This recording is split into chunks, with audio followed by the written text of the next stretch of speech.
Assalamualaikum warahmatullahi wabarakatuh. Halo teman-teman semua, kami dari kelompok 12 yang beranggotakan Saya Zahra Aulia Rahma. Saya Jasmine Syagita Putri. dan saya Nanda Aruni Handayani Yang akan mempresentasikan materi tentang Menulis naskah pidato. Selamat menyaksikan. Kalian pasti sudah tidak asing lagi kan yang sama namanya pidato. Apa sih pidato itu? Pidato merupakan sebuah kegiatan berbicara di depan umum atau banyak orang untuk memberikan sebuah pendapatnya atau memberikan sebuah gambaran mengenai sesuatu hal. Pidato itu dapat disampaikan di lingkungan skala yang besar maupun di lingkungan skala yang kecil.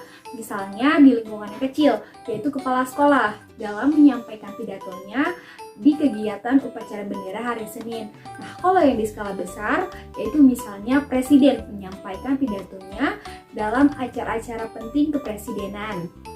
Beberapa ahli yang mendefinisikan pidato. Yang pertama, Grace Pierre. Pada tahun 2009 mendefinisikan bahwa pidato merupakan sebuah kegiatan berbicara di depan umum untuk menyampaikan sebuah pikiran dalam situasi tertentu, tujuan tertentu, dan kepada pendengar tertentu. Dan yang kedua, dari Dedi Setiawan pada tahun 2010 mendefinisikan pidato bahwa pidato merupakan sebuah kegiatan berbicara di depan kalangan banyak orang untuk menyampaikan sebuah gagasan, pikiran, dan ide yang direncanakan maupun yang tidak direncanakan. Kamus Besar Bahasa Indonesia atau KBBI mendefinisikan pidato sebagai pengungkapan suatu pikiran ke dalam sebuah kata-kata yang akan disampaikan kepada banyak orang. Pidato merupakan salah satu bagian dari keterampilan berbicara loh teman-teman. Salah satunya itu untuk meningkatkan keterampilan berpikir kritis dan komunikasi. Nah, itu sangat baik kan untuk meningkatkan gaya bahasa dan jalan pikiran bagi siswa sekolah dasar. Nah, maka dari itu, siswa sekolah dasar itu harus diajarkan pidato sejak mereka duduk di bangku sekolah dasar. Karena pidato juga dapat meningkatkan kepercayaan diri mereka. Apakah mereka percaya diri untuk membacakan pidato di depan banyak orang? Nah, salah satu contohnya, misalnya guru bahasa Indonesia memberikan tugas kepada siswa kelas 3B untuk membacakan pidato di depan banyak orang ketika ada kegiatan pensi tahunan sekolah. Nah, guru akan menilai nih, apakah murid tersebut percaya diri untuk mengungkapkan dan berbicara di depan banyak orang. Banyak orangnya itu salah satunya ada kepala sekolah, ada guru, teman-teman, terus ada kemungkinan ada orang tua juga. Nah, dari pidato ini murid akan memiliki gaya bahasa, tutur bahasa, dan jalan pikirannya akan semakin baik. Jika dia sering berlatih berpidato dan menulis pidato, itu akan semakin baik pula gaya bahasa mereka dan jalan pikirnya. Nah teman-teman, jadi dapat kita simpulkan dari definisi pidato merupakan sebuah kegiatan berbicara di depan umum untuk menyampaikan ide, pikiran, pendapat, dan gagasan dalam situasi yang tertentu. Nah teman-teman, sekarang kita masuk ke materi yang kedua, yaitu tujuan pidato. Apa sih tujuan pidato itu? Kita akan bahas bersama-sama apa tujuan pidato. Nah, jadi teman-teman, tujuan pidato itu memiliki 4 aspek tujuan penyajian pidato. Yang pertama bertujuan untuk informatif, yaitu berpidato untuk memberikan sebuah informasi-informasi tertentu kepada para pendengar. Salah satu contohnya yaitu penyuluhan cara memasang kompor gas dengan baik dan benar. Tujuan yang kedua yaitu edukatif, guna untuk memberikan aspek-aspek pendidikan kepada peserta didik. Dan yang ketiga, bertujuan untuk persuasif, yaitu untuk mendorong, mengajak kepada pendengar untuk melakukan sesuatu hal. Contohnya, calon ketua RT mendorong dan mengajak serta meyakinkan warga-warga sekitar untuk memilih dia sebagai ketua RT pada tahun ini. Dan yang terakhir, bertujuan untuk rekreatif, yaitu untuk memberikan hiburan kepada para pendengar. Oke teman-teman, sekian dari saya yang menjelaskan tentang definisi pidato dan tujuan pidato. Terima kasih. Nah, teman-teman, setelah tadi kalian mendengarkan penjelasan dari Jasmine mengenai definisi pidato dan juga tujuan pidato, maka di sini saya akan menjelaskan materi tentang langkah-langkah menyusun naskah pidato. Nah, untuk langkah-langkah menyusun naskah pidato sendiri terdiri dari 5 langkah. Yang pertama, menentukan tema atau pokok pembicaraan. Untuk tema ini disesuaikan dengan peristiwa yang melatar belakangi suatu pidato. Yang kedua, yaitu mendaftar isi maupun pokok-pokok yang hendak kita sampaikan kepada para pendengar. Kemudian, yang ketiga, menentukan tujuan pidato. Nah, untuk tujuan pidato ini bermacam-macam teman-teman. Harus kita sesuaikan dengan tema apa yang hendak kita sampaikan. Karena tujuan dari pidato bisa jadi hanya untuk menghibur, menyampaikan sesuatu, menjelaskan sesuatu, dan juga mempengaruhi pendengar. Kemudian, yang keempat, menyusun kerangka pidato. Nah, teman-teman, kerangka pidato terdiri dari 3 bagian. Yang pertama ada pendahuluan. Pendahuluan ini memuat salam pembuka, ucapan terima kasih kepada berbagai pihak terkait, puji syukur kepada Tuhan, dan juga tujuan pidato. Kemudian yang kedua ada isi. Isi memuat uraian materi yang hendak disampaikan saat berpidato.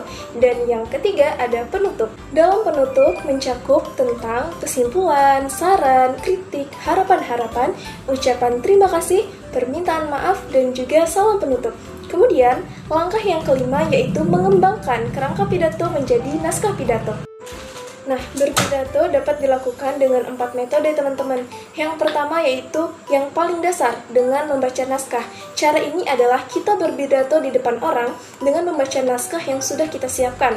Kemudian yang kedua, cara menghafal, yaitu berpidato dengan menghafal terlebih dahulu naskah maupun teks yang sudah disiapkan. Yang ketiga adalah menjabarkan kerangka. Berpidato dengan cara ini adalah hanya menyiapkan kerangka isi maupun pokok-pokok yang hendak disampaikan dalam pidato. Kemudian cara yang keempat adalah cara yang paling tinggi nih teman-teman, yaitu spontanitas, yang dimana kita berpidato tanpa menyiapkan teks maupun naskah sebelumnya. Nah, berpidato itu tidak bisa asal-asalan teman-teman, karena berpidato beda dengan kita bercerita maupun mengobrol dalam kehidupan sehari-hari. Oleh karena itu, saya akan menjelaskan beberapa langkah maupun cara berpidato dengan baik dan benar. Di antaranya, yang pertama, menyampaikan dengan sikap dan gaya yang wajar. Wajar dalam hal ini yaitu sikap badan, pandangan, cara berdiri, maupun metode penyampaian yang tidak berlebih-lebihan. Mengapa? Karena tujuannya agar pendengar tetap fokus kepada apa yang disampaikan, bukan kepada apa yang dilakukan pembicara. Cara yang kedua yaitu mengucapkan kata-kata dengan lafal dan intonasi yang tepat. Nah, hal ini dilakukan agar para pendengar dapat mendengar dengan jelas apa yang disampaikan oleh pembicara, baik dari kata-kata, kalimat, ataupun hal-hal penting lainnya. Karena tanpa lafal dan intonasi yang jelas, maka pidato tidak dapat tersampaikan dengan baik kepada para pendengar. Cara yang ketiga yaitu mampu mengatur suara sehingga terdengar indah dan berirama. Hal ini dilakukan agar pendengar tidak jenuh mendengar intonasi kita yang hanya monoton seperti itu saja. Kemudian cara yang terakhir, yang keempat, yaitu mampu memahami kondisi audiens. Contohnya, ketika audiens terlihat sudah bosan, tidak kondusif dan jenuh, maka pembicara dapat melemparkan gurauan agar suasana kembali ceria dan juga audiens kembali fokus kepada apa yang kita sampaikan.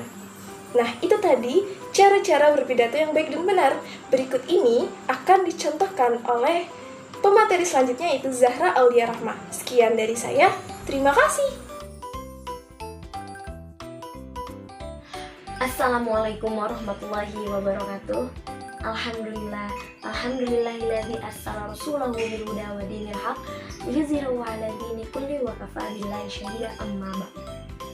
Dan sama-sama saya hormati Ibu Wali Kelas 4B, Ibu Haji Siti Rahmah. Yang sama-sama saya hormati teman-teman semua yang insya Allah diberkahi dan dirahmati oleh Allah Subhanahu wa Ta'ala. Pertama-tama, tak lupa kita panjatkan puji dan syukur kita kehadirat Allah Subhanahu wa Ta'ala, karena berkah dan karunia-Nya lah kita dapat berkumpul di hari dan di tempat yang insya Allah diridhai oleh Allah Subhanahu wa Ta'ala. Perlu kita sadari teman-teman semua,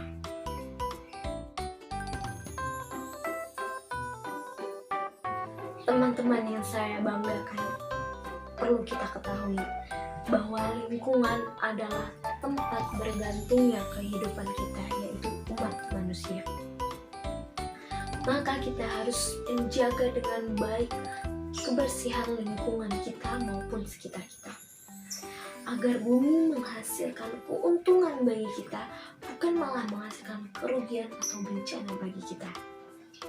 Salah satu cara agar bumi tidak menghasilkan kerugian dan bencana bagi kita adalah dengan sama-sama bergotong royong, dengan sama-sama bekerja sama menjaga kebersihan lingkungan yang ada di sekitar kita. Dalam menjaga kebersihan lingkungan di sekitar kita, maka kita harus mengetahui terlebih dahulu apa sih arti dari kebersihan lingkungan itu sendiri. Arti kebersihan lingkungan yang sesungguhnya adalah suatu keadaan di mana lingkungan itu layak untuk ditinggali oleh manusia. Suatu keadaan di mana secara fisik umat manusia itu dapat terjaga. Maka kita harus menjaga kebersihan lingkungan agar tercipta kehidupan yang layak dan sederhana.